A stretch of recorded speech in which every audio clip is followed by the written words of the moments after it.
Welcome to Flat Earth Debate Live. I'm your host Nathan Oakley, and if you are new to this channel, or you've not done so already, then be sure to subscribe, hit the bell notification icon and join button if you'd like to become a Nathan Oakley 1980 channel member and keep up to date with the Flat Earth Debate. If you would like to support the channel, there is a super chat that runs alongside each of these shows while they are live, and there's also a PayPal, Patreon and crypto link in the info box below the video.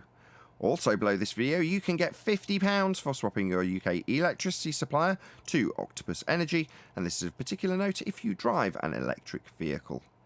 Most importantly, if you'd like to join the discussion, simply mute the page you are currently watching, then click the link in the info box below this video to join the panel and express your views on the nature of Earth. If you do join, please don't swear. If you do, you'll be ejected, and if you are, please don't try to rejoin the stream using sock accounts. You'll be warmly welcome back on the next stream. Please also share the show on social media. Sharing the show obviously increases the live audience, but this in turn increases the chances of a more diverse panel, so please share the show on Facebook and Twitter. Now, we are joined by the Adam Meakin, Brian's Logic, 10th Man, Refracted Curvature, Arwin, Neil, and a whole bunch of people in Discord. So welcome, one and all. Afternoon, everyone. Hello, hello. Hello. Hello, welcome. Good to have you all. Any evidence you can have a curved adjacent when acquiring an elevation angle? I've got a little bit, Nathan, on this, but I wanted to save it for the after show for you, because we're going to do with what we said with Mitchell's work, and we did a bit last night, went through it. I think we might cover it on Flat Earth School tonight, but it might be nice for your members to get an early sneak of some of the data we've got, so we'll do it in the after show. Yeah, I'll plug that. Cool. I'll take that as an opportunity to plug me. No worries. Yeah, so if you become a Nathan Oakley 1980 channel member, one of the things that happens straight after the show finishes, the after show, and we've just been discussing stuff for about 45 minutes prior to this. So if you want to hear, for example, us talking about Craig the Fight the Flat Earth and his interactions with George Musa and the current debacle between Rachie00000 YouTuber and Professor Dave, who's not a professor, and her putting him, that's Professor Dave, not a professor, up against Fight the Flat Earth. And we were discussing that in the pre-show for a solid chunk of time, but you won't get to see that for another minimum 48 hours, and even longer if it's a weekend, because this uncut and after show goes out on my second channel, so you still get to see it if you're not a member. It just comes out a considerable period later. So if you want to watch that, either become a Nathan Oakley 1980 channel member, and then you'll get to see what Adam's just been discussing, which we'll get to in the pre-show, which may go out on Flat Earth School. So shout out to Mitchell from Australia and Rachie00000 YouTubers. Subscribe to both of them today. And yeah, become a member or become a Nathan Oakley. Just Nathan Oakley, that's the name of my second YouTube channel. It's just my name, but with a space. So Nathan Oakley YouTuber channel. Go and subscribe to there if you want to watch the uncut and after show a few days later and you don't want to pay anything, which is perfectly reasonable as well. So you can still have it for free, just get it later. Anyway, anyone actually addressed this yet? Because I've been popping it at the beginning of the housekeeping questions quite intentionally to develop discussion, because a few people have been leaving comments in my video saying, go and look at this video, going like they have, and based on the person they're telling me to go and have a look at, I infer, or I guess, that they're going to be talking about this subject. But I'm not interested in going and actually watching their videos. But I rely on you guys, partly the reason why we asked the housekeeping question, definitely not the main reason, for you to tell me. So has anybody actually addressed this? So QE developed this into a fantastic question, which is now, as I say, part of the housekeeping, which is any evidence you can have a curved adjacent whilst acquiring an elevation angle. Has anybody addressed that at all? I've gotten a lot of talk from guys who will just state that you can have a 90-degree angle on the surface of a sphere, and they'll just go straight past it, and that's it. They won't address that point whatsoever, how that would be a complete impossibility. They don't address it and will not address it. Some of them may say you could have a tangent, right, which is a flat surface, a horizontal plane, a tangent plane. That's the closest they've gotten to a curved adjacent that I've heard. That's yeah. It's what they go for, Brian. Is to draw that analogy. No, I don't need a flat surface. I'm creating a tangent, and then I'm off to the centre of a ball. But that's how they're trying to reconcile it. But I don't think, as far as I can see, they're cognizant that the return journey is a straight line. It's the journey, the distance they worked out. They're still just trying to keep it in a ball and reconcile it to things like, as Brian says, tangents to the surface. Gonna need half of that. Mm-hmm. Well, hold on. It's even Go on, John. I was just going to say it's even worse than that, because you're going to have to show how you can have a curved adjacent before you can even propose the idea of measuring R. So you can't even broach the subject of R until you can answer this question. Right, that was what we covered last week with Rufif. So last week we were pointing out that he's deriving an R value, inferring 7 over 6R to give him a new R value in the mathematics, where we've debunked it with the black swan. You don't have any straight lines anymore. Further to that, when you're talking about measuring out flat surfaces and doing tangent planes, you need an elevation angle. So, brushing straight past it and assuming centre of Earth geometry, rather than the actual angle measurement of the surface that does require 90 degrees and does require a straight, flat baseline for your elevation angle. So, seriously, none of them have addressed this. We've put it out there. I've poked the bear. I don't often poke the bear. You're telling me none of these people have addressed this? Where'd you get a curved adjacent for an elevation angle? Fundies. I don't often poke the bear. Normally I get some sort of incoherent response.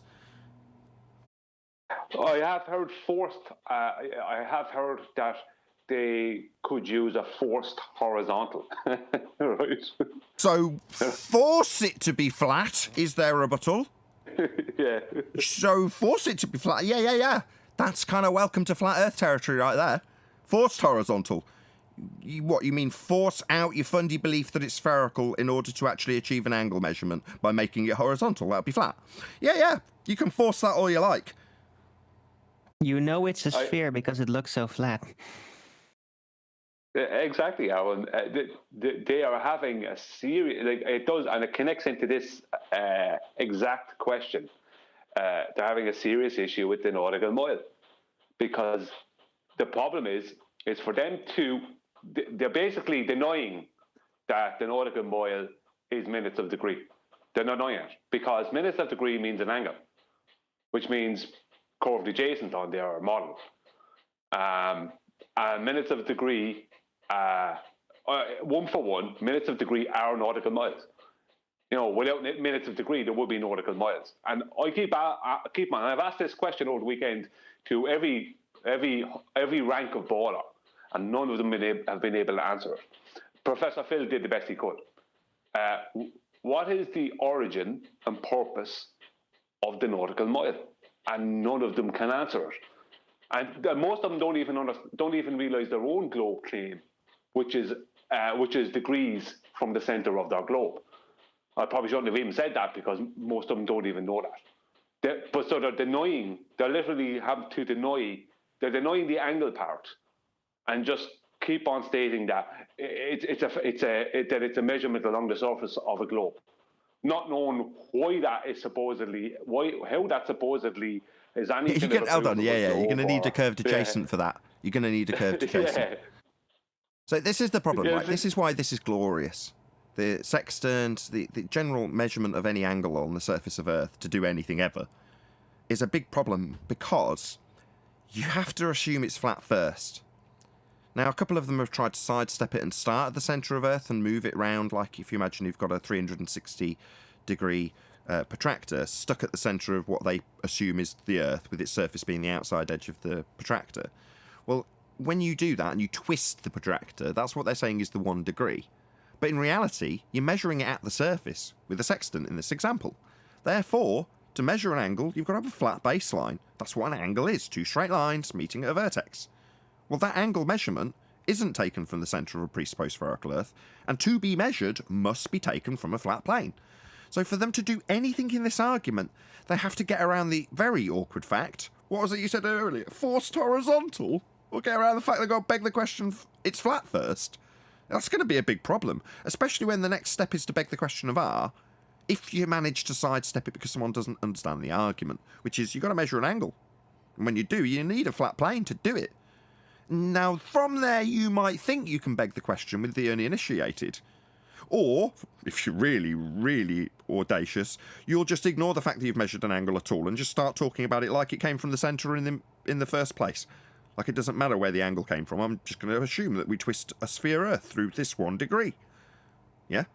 But realistically, to get an angle measurement, they've got to beg the question of flat first, if they want to call it that. Well, why would you do that if it's a sphere? You wouldn't need to. You'd have to take into account the sphericity and work around that as the actual surface, if that's what the surface was.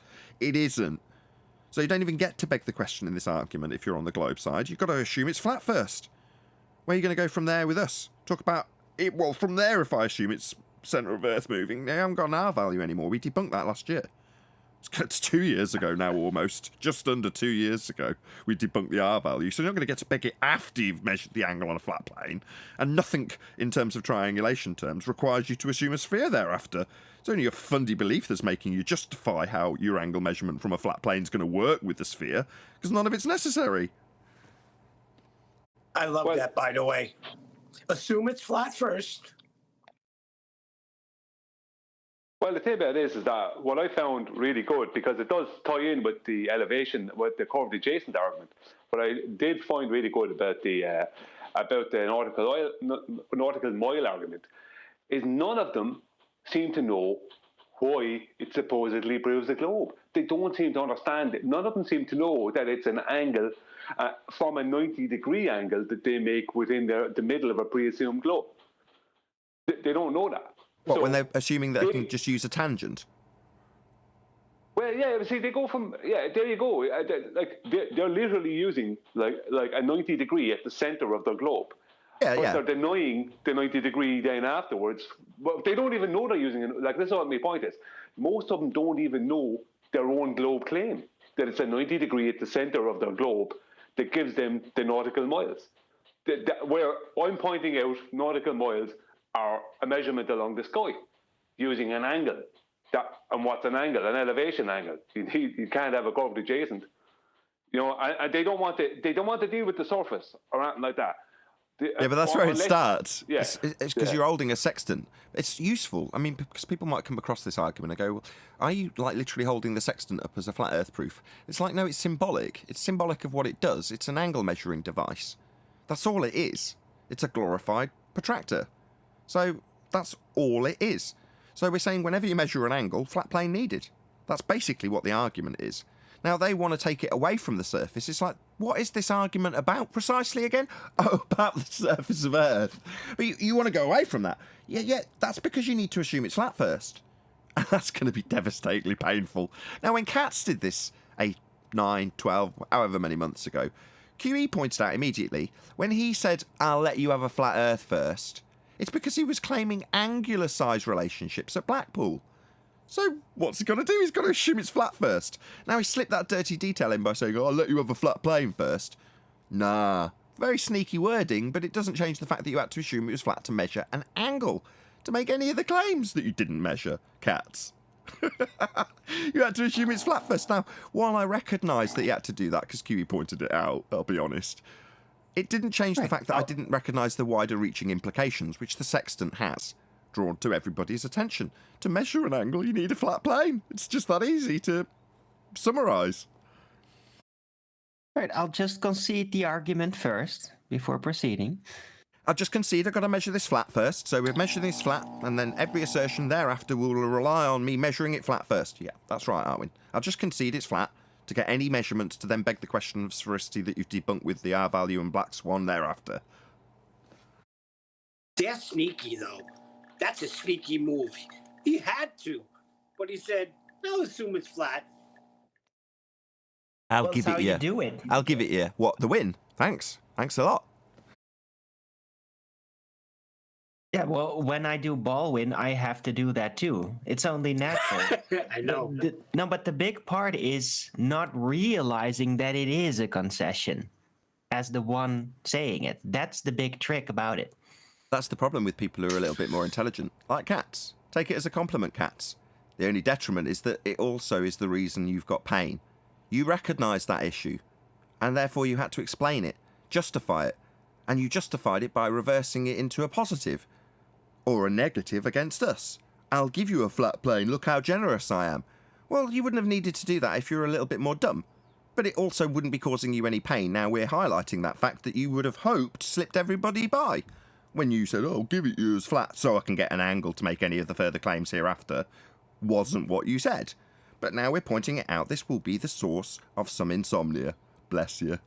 Maybe you can go on Haunted House's show and tell him all about it.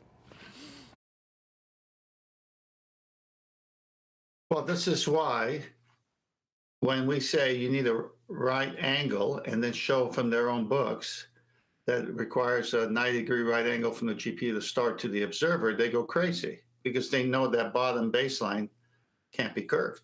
And yet it's coming out of their own books. Don't talk about 90. When this got first released, it was 6 to 8 months after you'd started discussing it with us and putting it out little bits and bobs in the pre-show. When it really got first released, that was the first rebuttal, wasn't it? Yeah, Eli said he heard it. They were just going crazy. Don't mention 90. Don't mention 90. It was like, wait a minute, the whole book is about 90, meaning their books. Yeah, it's triangulation. But for them, having a 90 degree on a curved surface isn't a possibility, so don't mention 90. Well, what's that turned into? The housekeeping question. Any evidence you can have a curved adjacent whilst acquiring an elevation angle? Well, no, because it needs to be flat.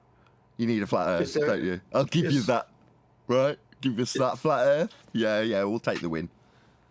There's no number higher than 90 to minus your reading from a sextant. Right, you're taking... Why'd you minus it from 90? Because you're taking a sky angle. Back to Brian's point. Exactly. Nautical miles wouldn't exist without minutes of degree, because minutes of degree along the sky become nautical miles along the surface of the Earth, and that is a fact that they do not want to address, because first of all they run straight into the curved adjacent argument, right? They can't get past that. Secondly, it means nautical miles has nothing to do with the globe Earth, because it doesn't. That's what they try to do, though, Brian, isn't it? When they take it to the centre of the Earth, they define their nautical mile through R again, because you take the R, you calculate a circumference, then you divide that by 360 to give you the number of degrees. Then you start to break down that circumferential distance in minutes and seconds to derive your nautical mile. But everything, the way they're deriving it is through R. Because they derive it on the ground. They don't do the stuff we do. It's in the sky that the almanacs follow. They take it straight to the ground, straight to the centre of Earth, and then use maths there, kind of comparison maths to, so they have to use R to then calculate it as a circumferential distance expressed as an angle.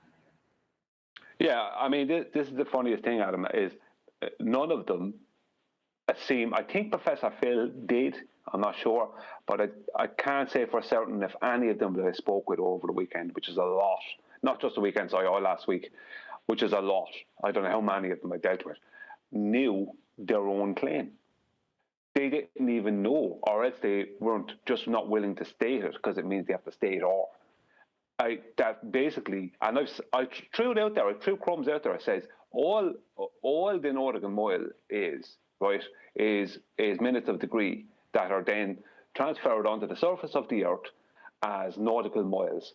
60 minutes of a degree, 60 minutes in a degree, 60 nautical miles within a degree, right? Or 60 nautical miles of movement on the Earth's surface within 1 degree, right, of movement, right, of the away from the, let's say, Polaris or the star moving away from you or whatever, right? And the thing about it is that most of them don't even know their own claim, that it's a 90-degree angle from the center of the globe. Most of them don't even know that. I think they do. They're just being disingenuous, Brian. That's when you say that's their claim. Hold on, that's their rebuttal. Because when you actually measure the angle in the sky, and then you minus off your 90, what you're actually constructing is a box, right? You've got two opposite corners that have got 90 degrees when you transpose it onto the ground. So in terms of what it actually describes, it is going to be described running parallel to the ground. And the 90 means that you've got plumb lines running down from, GPs of stars and such like. Well, what we're describing in that instance is a square box. Or oblong. Yeah. But you know what I mean? Mathematically Rectangle. as well, Nathan, that's exactly it. Because your zenith, the angle, your co-angle that you calculate from your zenith, that's one horizontal line. And then the GP down to the ground is another horizontal line. And that's the maths requires that those two lines from the sky down to the earth, one to you, one to the GP, are horizontal to each other. And they're not on a ball. Exactly. Yeah. Right, so the ground runs parallel with the sky in terms of when you minus off your 90 and you're taking your zenith position and measuring an angle to a star. Well, to give it you on the ground, you've got to then have the sky and the ground parallel. And as you say, likewise, your zenith and the sky zenith of the position on the ground relative to the star that you're measuring is also parallel with your zenith. As I say, that creates a box. Well, what, for those who are listening and going, so what? Well, what has a box got? Well, it's got a flat bottom to it. That's a flat Earth. Now, the only way this measurement system works, back to the pre-show discussion about Cartesian coordinates and GPS, is if it's flat. It's the only way it functions. Corrugated Earth. The radius. Go on, Tensai. No, I was going to say the radius from the GP of the sun to the observer is a straight line, no matter what the radius distance is. So with one circle of equal altitude, say you've got anywhere on that distance, say it's 2,000 miles. You do a second circle of equal altitude, but it's much larger. Let's say it's 5,000 miles. Where they cross in 2 points is possible fix for you. So one is 5,000, one is 2,000. That's just from the radius to you, the GP to start to the GP of the observer, the 90 of the observer. The diameter is double that. So the first one would be 4,000, second would be 10,000 miles of flat, because it could be an observer on the other side of that circle. Wow. The same reading. So we are talking total destruction here. This is why the show, dip or not to dip, that is the correction, was so devastating to them, because if you can establish a horizontal, then you got it. Because it doesn't matter if you establish that horizontal baseline 30,000 feet in the sky with a bubble sextant, or you establish that Lewis and Clark landlocked somewhere on the Oregon Trail, because you've already established the horizontal. The problem at sea is that you got no landmarks. The bubble level is useless. The pendulum isn't going to stay steady. So what are you left with? You're left with the horizon. So you shoot the horizon, and it's horizontal, it's level. But in order for it to be used to get a horizontal, you take dip, you minus your eye height to the sea level to establish horizontal. Now, if you could establish horizontal without using the horizon, fine. But you can't, not at sea, unless it's a really calm day, you happen to have a bubble section on you, then you might be able to do it. But that's about it. But that's why there's dip with the ocean and no dip for the others, because all you need is a horizontal. Outstanding. I've had the same people who are denying minutes of degree for nautical miles, right? They're denying, they haven't outrightly denied it. They said I'm wrong, totally wrong, call me an idiot, and then they can't, when I ask them, obviously, the question I asked earlier, what's the origin and purpose of the nautical mile then? If I'm wrong, you should be able to tell me that. Because I couldn't tell someone they're wrong, right, totally wrong, and especially call them an idiot, and then not be able to tell them why they're wrong, right? And none of them can do anything about it. But what has happened is, from telling me I'm wrong, the same persons, this has happened several times, the same people who's told me I'm wrong have come back and said, it's minutes of arc, right? Right? Yeah, what's the arc? The index arm moving through the arc of the sextant. That's the minutes of arc. You're counting minutes of degree. Do you know what I mean? It's like this. It's minutes of arc. That must mean it's a globe. It's like there's the level of pathetic. There's no level, or there's no limit to it. That's what you're hanging on to. the word arc without even thinking about why you're saying arc. I mean, it's minutes of arc. They don't even understand what the hell they're talking about. To dip or not to dip, that is the correction. Whether 'tis nobler for the sextant to suffer the limitations of artificial horizons, or to take the eye against a sea of troubles, and by opposing end them, to define a level. Now that's what I'm talking about. Right there. Ace. Awesome. Hey, Nathan, by the way, have you checked the upvotes on the live show? Like something weird's going on. No, I haven't got the... talking of checking live votes, One that might be my thousand. segue. Hold on. Is this, 1,000. before we segue onto this, because I'm keen to talk about something that directly relates to that, it is me reading out that little bit of faux iambic pentameter at the end of this discussion, because I'm going to segue onto something else. Before you do, Go on. just one. I don't know if you've missed it with your lack of real estate, but you got a new member today. I put him up while he was going past. That was one of the things. Yeah, indeedy. So, Uncool Ben, thank you very much for joining as a channel member. Also, shout out to my sister for sending me the paint to paint the diffusers she bought me a few days ago for Christmas. Thank you very much indeed to you. Also, while the show was just going live, my wife was sort of bought in a box as big as she is, and it was the projector. So, in terms of screen real estate, I should have a lot easier time of it from tomorrow's show onwards, because I'm going to wire that projector back up.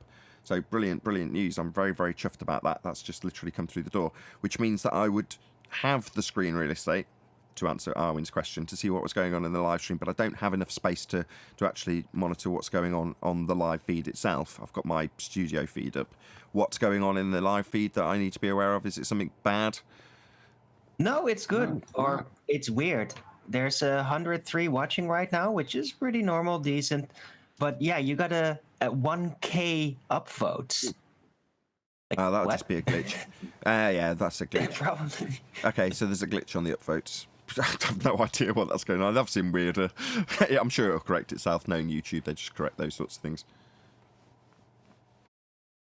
Anyway, should we move on? Any evidence of a physical geometric sphere-edge horizon, formerly known as the curve of the Earth? Formerly the first housekeeping question asked on a daily basis. Well, that relates to what we've been talking about and the sextant again. We've kind of said formerly known. But the trouble with the sextant is whilst the ball has abandoned that, it kind of forces them back to it. If they're going to use their claims that this works on a ball with tangents and stuff, then the underlying principle for all of that is that the horizon is the leading edge of a sphere.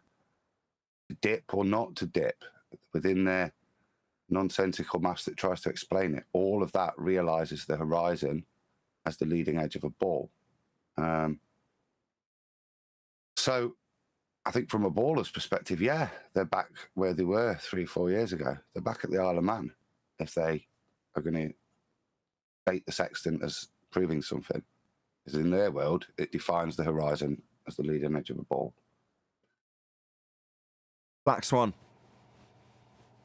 Well, you can destroy it like that, but it's their definitive maths that holds it together for them, and then that's the beauty. The grand finale of this argument is yet to be had, and when it is to be had, and the timing comes for that, the sextant will lead everyone back to the Black Swan. Absolutely.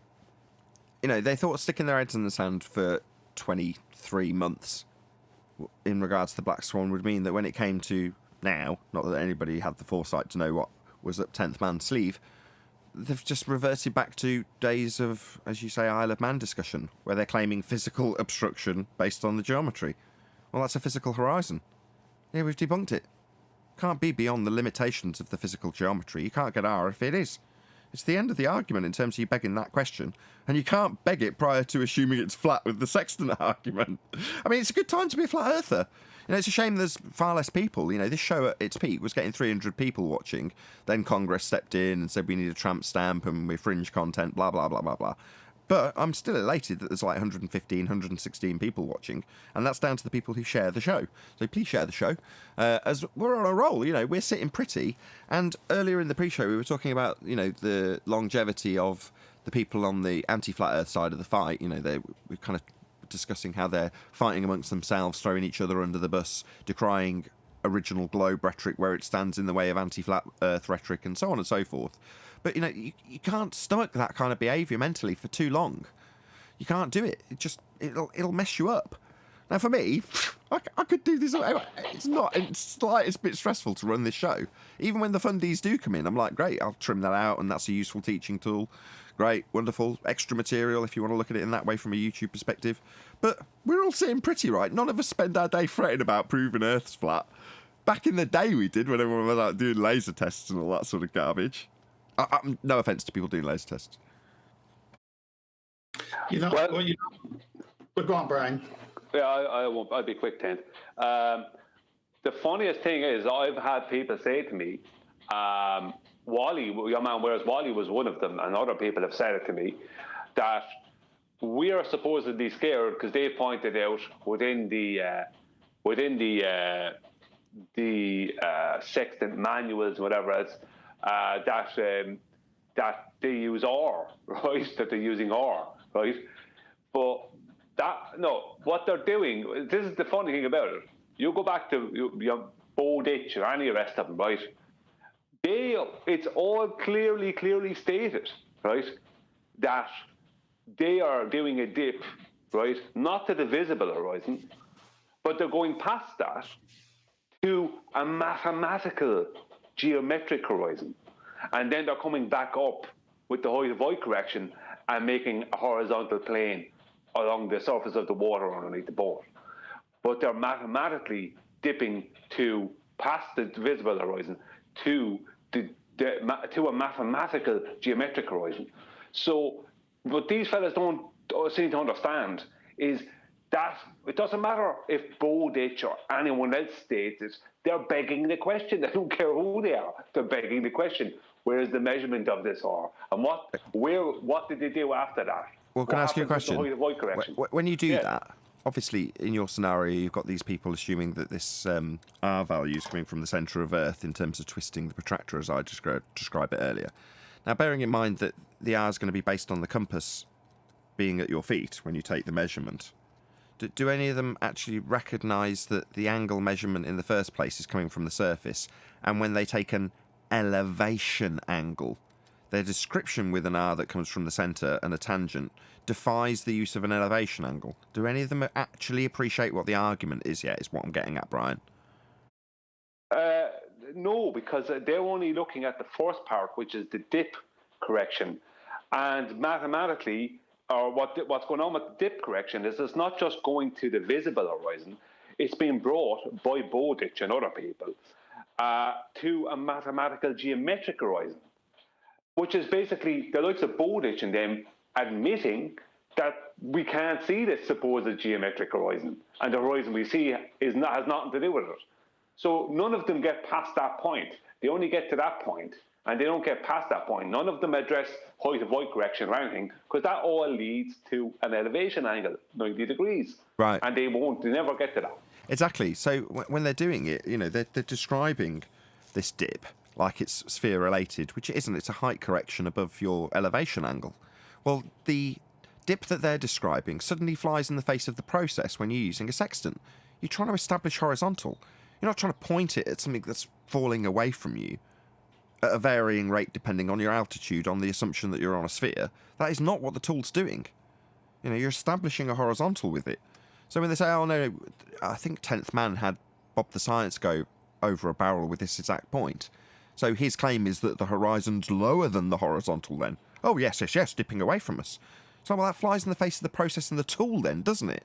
If your horizon's dipping away, and simultaneously, not to, ignore your point, that would make it a physical geometric sphere edge horizon again. Black Swan. Speaking to Adam's point, exactly the same. It destroys them. As soon as they try to reconcile it on a ball, there's certain things they have to do, and that, I say, is to reify the horizon as the leading edge. As soon as they do that, Black Swan. It's done.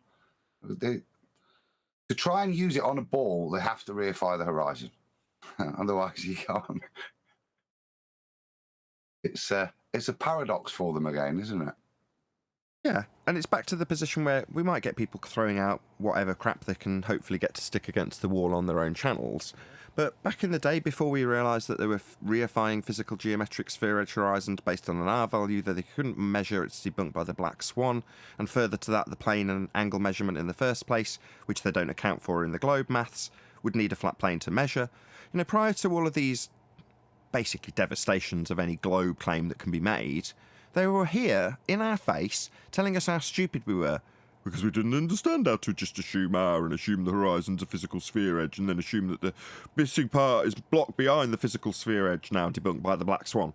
You know, they were happy to tell us how stupid we were.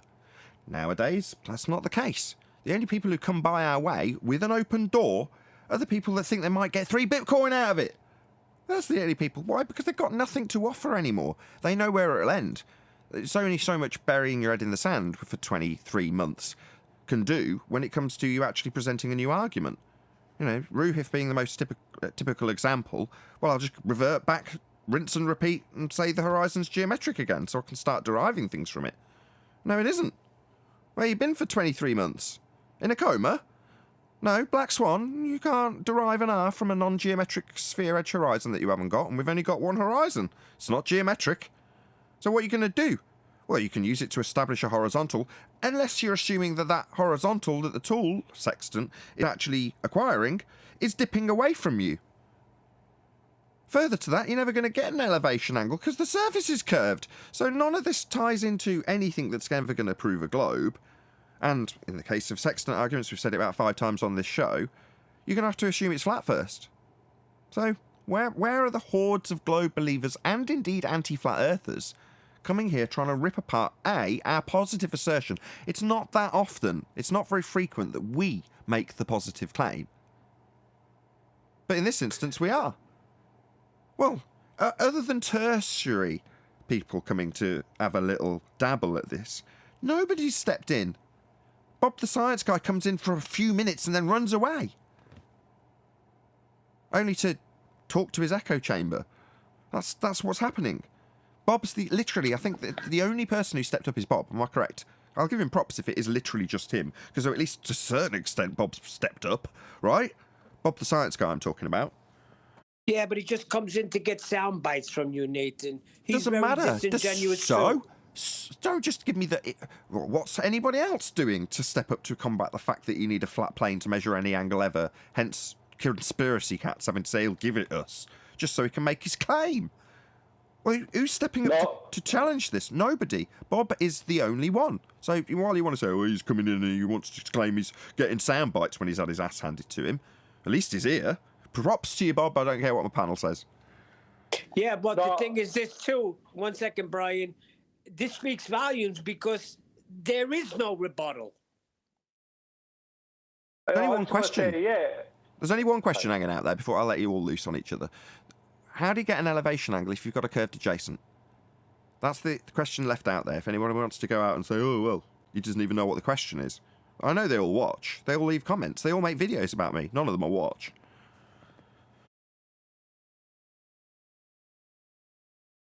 Go ahead, Brian. Sorry. I was just trying to say, yeah, props to Bob. He came in, he gave it a go. He's the only person that has. Everyone else just comes up with the excuse that you're rude. You know, and the same people who are calling you rude are willing to do anything to anyone. You're not going to do it. They're willing to say anything about anybody. Do you know what I mean? It's total projection. You know, you're rude, but they're willing to very politely insult people and sneer at people and be patronizing to people, you know, with an audience. So what's the difference between you shouting at someone and them being patronizing? Do you know what I mean? In a passive-aggressive way. Like, I mean, at least you're being honest when you're shouting. You know? But Bob is the only fella that came in. The only one who came in, so Bob has the biggest backbone amongst them. Yeah, exactly. And, you know, more power to him. He wants to prove his honest sphere. Good for him. Just answer that simple housekeeping question. It's just added to the list. How can you have a curved adjacent? Well, Bob fell into the sextant trap, which was predictable. And it was great that he fell in. Someone was going to fall into it, and I'm glad he fell into it. He put hastily together, probably not according to him, immediate rebuttals to the sextant argument, which we carefully phrased by saying, you need to cite the horizon. You need to cite the horizon. Knowing that he would go to the artificial horizon or the bubble sextant in advance, as if we hadn't seen those items prior to setting the whole thing up. He went to those items. He says, I don't need a horizon. You remember that on the show? You don't need a horizon. I don't need it. I could do without a horizon. And it was like, oh my, glorious to see him do that. I can establish a horizontal baseline with the sky being parallel to it without use of the natural horizon. Check it out. If I put this on the ground and use it as a mirror and reduce my sextant's angular capabilities by 50%, I can establish a horizontal baseline and completely ignore the horizon. No dip. Oh, what? That would be the dip that you idiots think is related to a sphere somehow. No dip needed. All right. So just a square box with angles in the sky being measured then with 90 degrees. Yeah, that's a flat Earth proof. Yeah, you want to dig out your artificial horizon like somehow that's going to save you when it's a stone cold flat Earth proof. Adam said, so no tangent then, huh? Yeah, exactly. No tangent, no sphere Earth required, just a box with 90s on it. Nobody got my pun? I said corrugated earth. No. Even with that, though, they claim that boxes. Boxes, boom, boom. Even with that, though, they claim that the level is curving. You know, that's their claim. So using a level is still, they still got the curved adjacent problem. Level is curving. Just repeat that. That was well summarized. Can you repeat that, John? That was excellent. They claim that level is curving. So if he used a level, he still has the problem of a curved adjacent. He won't be able to get an angle. Precisely. That's why it's made it as a housekeeping question, eh, John? What you got? Somebody's presenting. Who is this? Brian. I'm also posting a slide in Master B after Brian. I don't seem to be presenting. I'll have to go back and present my full screen. 1 second, Nathan. I'll come back. Oakley dokley. Go ahead, Brian. 10th. I'll line yours up while we're waiting for Brian. Okay, it's almost there. It's like 70% there. Oh, okay. This is Use just what we need. Ready. Hot live show. Let's have some. No. Well, here comes Brian. Yeah, Brian's beat you to it. Oh, thank God for Brian. Yeah, I'm just going to show this, okay? I showed this on Mitchell's the other night. This is what Tim was talking about earlier. So I'm just going to go into annotations here. You can hear me, yes? Can't you, Nathan? Nathan? Nobody say a word. Yeah, of course we can hear you. Go ahead, Brian. We're all. Nobody was answering there. I'm just going to make this a little bit thinner. Okay, right. See this red line, right? This is the height of eye correction from this person here. This is the person with the who's looking out, right? So get another line, second one. So here to here, this is his actual real world correction, right? His height of eye correction here, right? So from his eye down to there, right? That's his real world correction. That blue. While you're fiddling with your paintbrush, that's dip correction. So it's his height above the established horizontal baseline, labelled P. So it's not dip to where. Can you just put your mouse over the end of the red line you drew in? Yeah, there. It's not dip to there.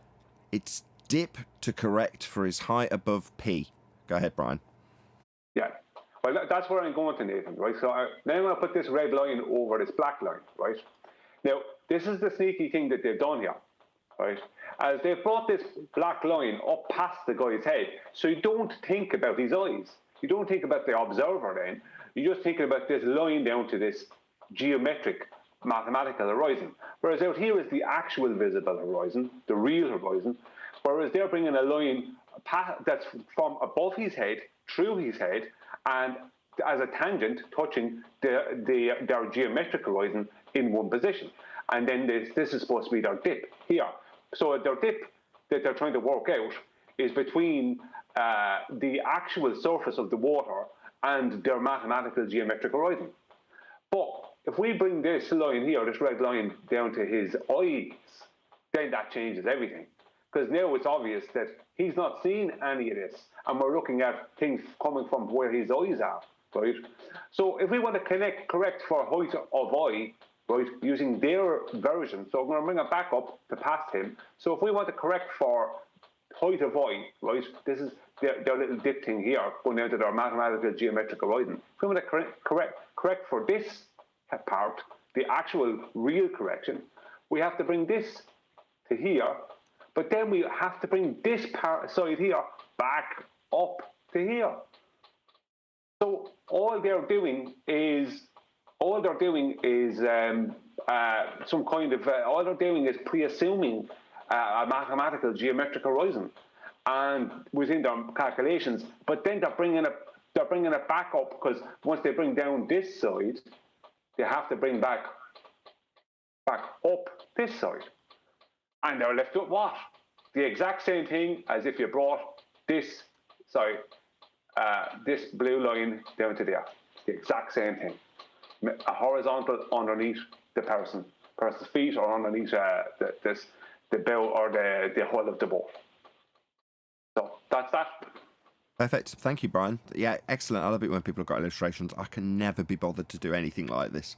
So thank you very Brian, much. where'd you get that from? Where'd you get that from, Brian? Oh yeah, this is from. I'm going to show exactly where this is from. Right, this is from here. Right, let's go back up to the top. Davis, Master Sexton's User's Guide. No, that's where it's from. Oh, they keep saying we never read the sextant manuals. Well, I got to give it to 10th Man. He's calm and cool, and he's got the greatest poker face ever, because he would just calmly come into the pre-show and drop this stuff like it was nothing.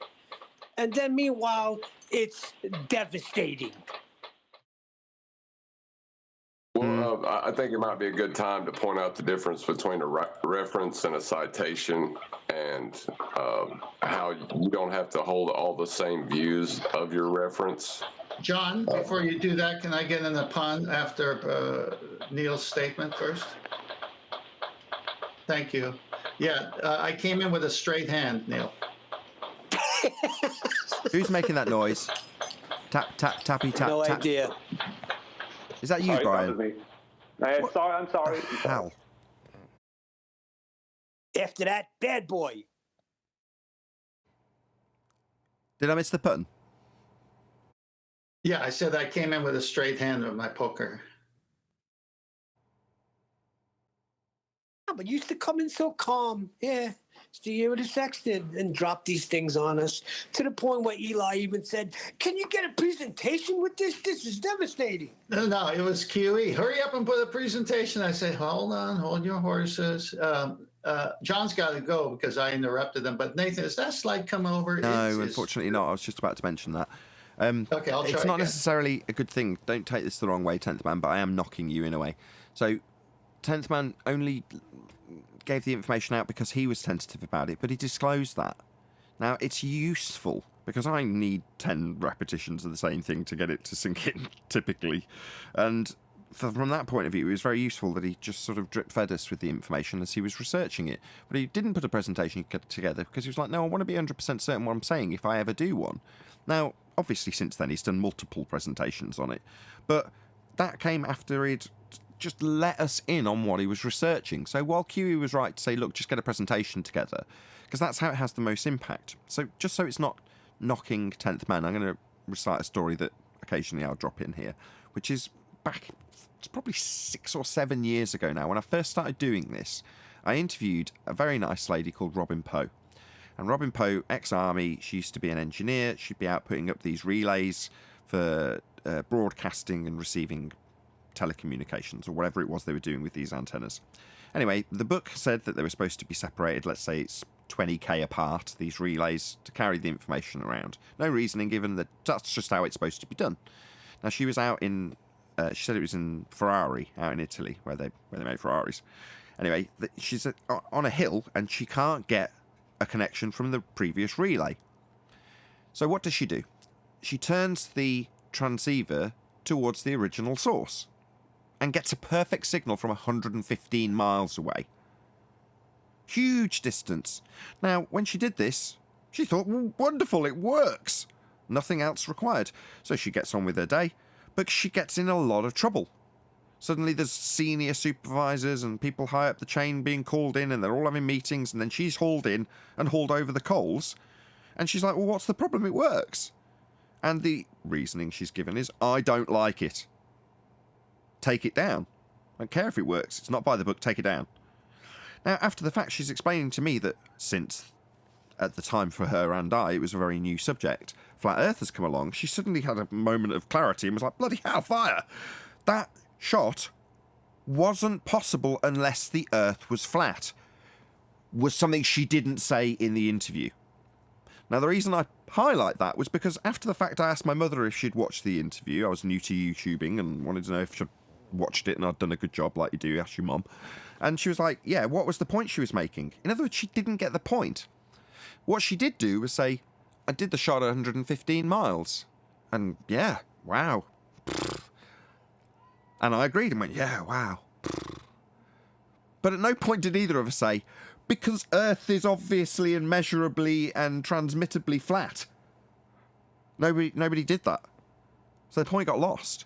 Now, in the same way, I'm not saying that 10th Man has gone to anywhere near that extreme, because he was dripping us as he was researching. It wasn't a moment of clarity that he has just not put enough of an emphasis on the end of the point. You know, it's a completely different scenario. But by the same token, that's not necessarily the best way to get your point across. Now, this is switching across to a YouTube frame of mind. I'm glad that we've got sort of up to 150 people watching at the moment. Thank you very much to everyone who shared. I know that is the reason why we've got those numbers, so thank you very much. Everyone watching in the live audience, really appreciate it. If you haven't shared, smash the share button. But, you know, I've completely forgotten because I'm shouting out people to share. What was I babbling on about? You were diagnosing. You were going to shout me out, Nathan. Hey, thank you for the invite. What's up? Yeah, you're welcome, Jose. Jose recently had his channel removed. Oh, God. So, nobody moan. Come in. What's your problem? Whoever that was, shush. So feel free, if you want to shout out your channel, Jose. Jose's just recently lost his channel. I went on to his show. He happened to republish a discussion he and I had where he got annihilated. And I said, look, all of that aside, if you want to come on my show and shout out your channel, which is obviously brand spanking new because his previous one's gone, then feel free to do so. So this is Jose JG Gonzalez. Say hello. Hey, how you doing? Yeah, I haven't been here in probably over a year. But it's nice to be back. I slept over one day, my channel. So I was on a live stream. I was unable to type in my YouTube chat. They say, hey, you gotta re-log in to type in your YouTube chat box. And they said your password is wrong. I tried checking on my phone to see what any notification. I logged out, turned off my computer, turned it on, and it didn't let me log in my Gmail account. I went to my secondary email to try to get a new password. And they say something is wrong. We're going to send you a text notification to your phone number. The phone number was wrong, was different. So somehow, somewhere, they changed my password. They changed my two-step verification phone number, secondary email. They hijacked my account. And then they start streaming some kind of Bitcoin show on my channel. They changed the name to my channel. In the first 5 minutes, they start streaming a Bitcoin stream. They had like thousands of people watching. And then later that afternoon, the channel was shut down. They said this channel does not exist. And somebody told me they checked on the channel and they said the channel is being removed by YouTube for breaking the copyright or something like that. Right. And my email, I couldn't get a hold, so I lost everything in my Google Drive. That was my main Gmail account for years and years. So I lost, it hurts me a lot. I lost everything family related, all my memories from everything device. it is what it is. The show must go on. I opened a brand new channel. I got like 300 subs. If anybody want to check it out, it's Jose JG Boom. And I really thank you for the nice comment. I appreciate that, because it doesn't matter how we don't look each other in the eye. We disagree like 100%. But you all have always appreciate content creators. And, I know you had to hustle to get the channel where you got it today. I had to hustle to get mine where I had it. And I'll start fresh. No big deal. It is what it is. Thank you for the invite, man. Question for you, Fred. It's Adam. Sorry to hear that, mate. Yeah, I know we disagree on stuff, but that's dirty what happened there. So you're starting a new show, just because I know you're the flip flop. Is the new channel? Is it going to be a flat Earth channel or a ball Earth channel? It's going to be kind of an open panel. I changed a lot for the past few years, in my channel. People call it, oh, that's a ball channel, because most of the Globers and the ball people join the channel, but I always got it open for different points of view. So if I am alone ranting to everybody and 2 or 3 flat earthers will join the call, the Google Meets or Discord, I will play the baller. I will try to argue with them in the ball side. Now, if there's 3 or 4 ballers, the ones that join, I will flip-flop quickly, and I will play the skeptical and the kind of a denial, and the opposite view. So I try to always keep it a little more dynamic. It's kind of my style. I'm not much of a debater on arguing against people. I try to point, some little details and just let you guys run, and do your thing. I just provide a platform for people to hang out and have fun, pretty much. Yeah, you need one because they get annihilated here. What's the save it? What's the name of the channel? Can you shout it out properly? We're still live, so this should hopefully encourage people to go to the other side, the baller side, the JG baller side. Go ahead. Just joking. The channel name is Jose space JG space Boom, BOOM. So it's Jose JG Boom.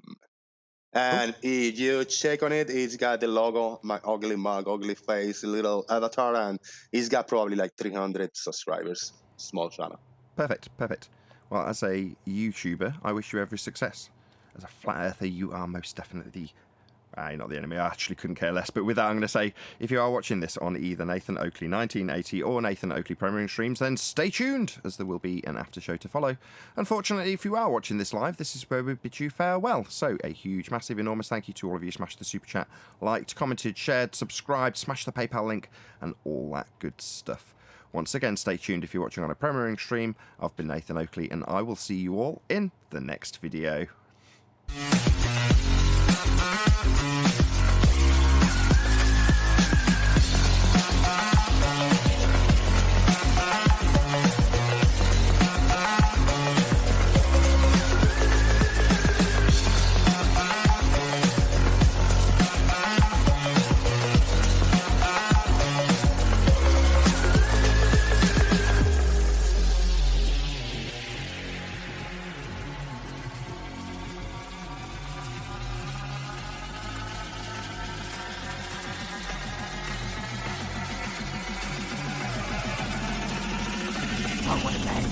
What a lovely day!